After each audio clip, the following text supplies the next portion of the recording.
देखिए यहाँ पे लिखा हुआ है पूर्णांकों के निम्नलिखित युग्म के एचसीएफ और एलसीएम ज्ञात कीजिए। इसमें कह रहा है एलसीएम और एचसीएफ ज्ञात करने के लिए एलसीएम एचसीएफ क्या होता है, मौसर लौसर जिसको बोलते हैं हम लोग, ठीक है, 9th 10th में हम लोग पढ़ के आए हैं, ठीक है। यहाँ पे कहता है एलसीएम और एचसीएफ ज्ञात करना है और क्या करना है, इसको जांच करके भी बताना है कि दोनों संख्याओं का गुणनफल जो होता है एचसीएफ गुने एलसीएम के बराबर होता है कि नहीं होता है। तो जब भी इस टाइप का क्वेश्चन आपको देखने को मिलेगा तो सबसे पहले हम लोग क्या करना है, उसको फैक्टराइजेशन मेथड से हमको क्या निकालना है, HCF and LCM find out करना है, ठीक है।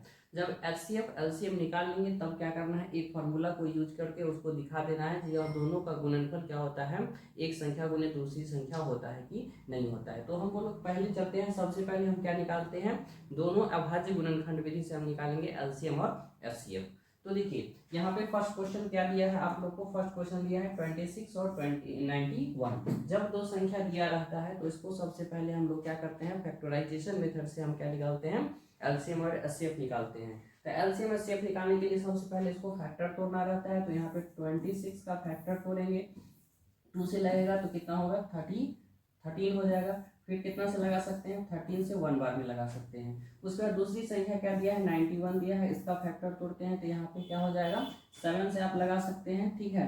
तो 7 1 जा 7 हो जाएगा और 2 बचा तो कितना हो गया, 7 3 जा 21। अब कितना से लगा सकते हैं, 13 से लगा सकते हैं, 1 हो गया। तो जब दो संख्या दिया रहता है तो दोनों को फैक्टर तोड़ते हैं, फैक्टर तोड़ने के बाद जो संख्या रहेगा वहाँ पे उसको हम लिखते हैं।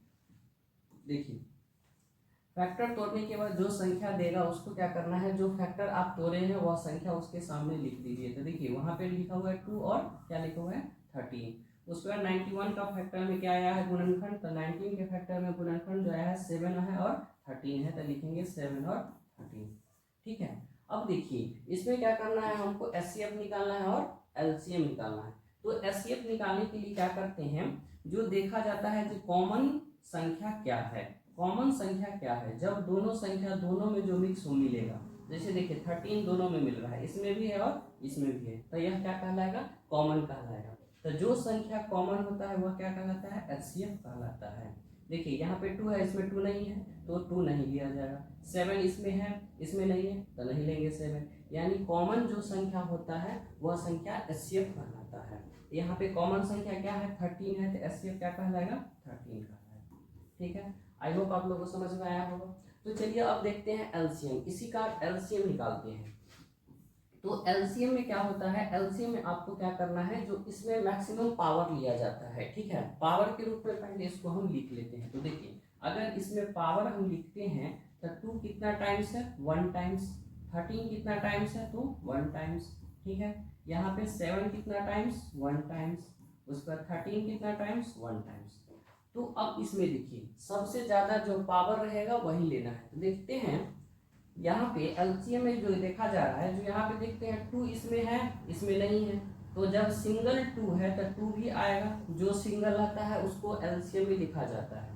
सिंगल देखिए यहाँ पे दोनों में 13 है लेकिन दोनों का पावर क्या है, सेम है, तो एक 13 आ जाएगा।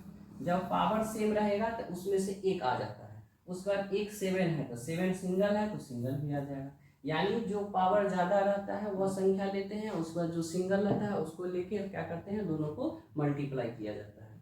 अब इसको मल्टीप्लाई करेंगे तो देखिए 13 2 क्या होता है 26 हो जाएगा, और इसको 7 से मल्टीप्लाई करेंगे तो मल्टीप्लाई कीजिए, 7 6 जा 42, क्या बचा 4 बचा, और 7 2 जा 14 और 4 18, यानी एलसीएम आपको कितना आ गया 182 आ गया।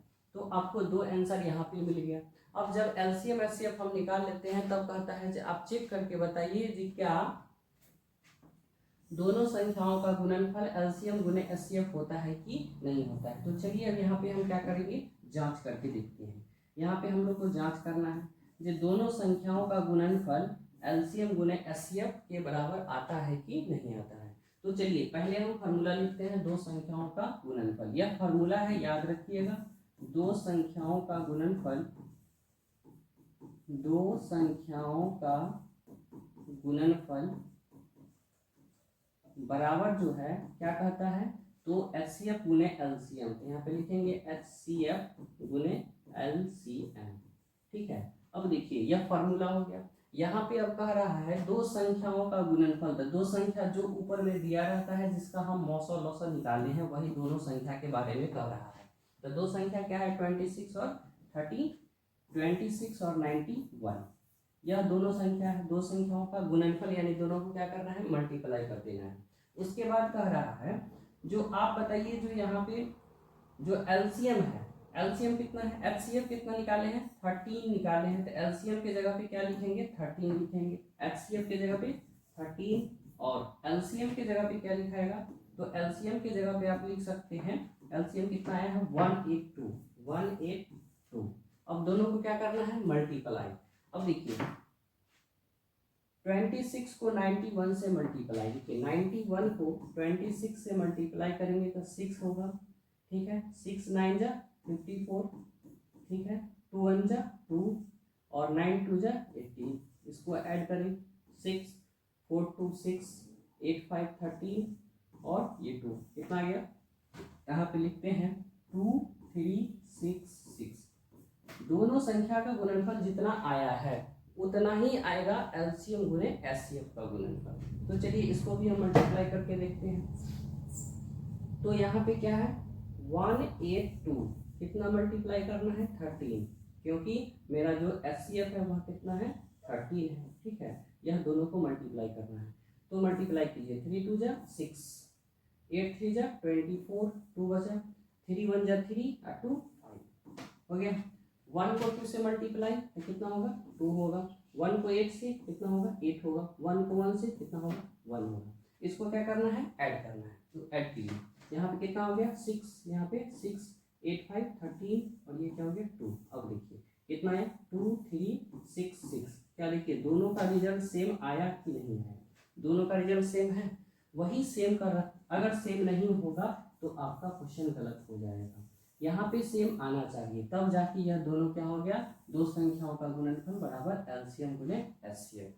तो इस टाइप का क्वेश्चन को आप इस तरह से हल कर सकते हैं। और जब भी जांच करने के लिए पूछा जाए तो यह जांच जो है हमेशा 2 नंबर के लिए ही वैलिड होता है, ठीक है। अगर 3 नंबर रहेगा तो जांच नहीं कर सकते हैं, एलसीएम एचसीएफ निकाल के वहाँ पे उसको छोड़ देना है, ठीक है। तो फिर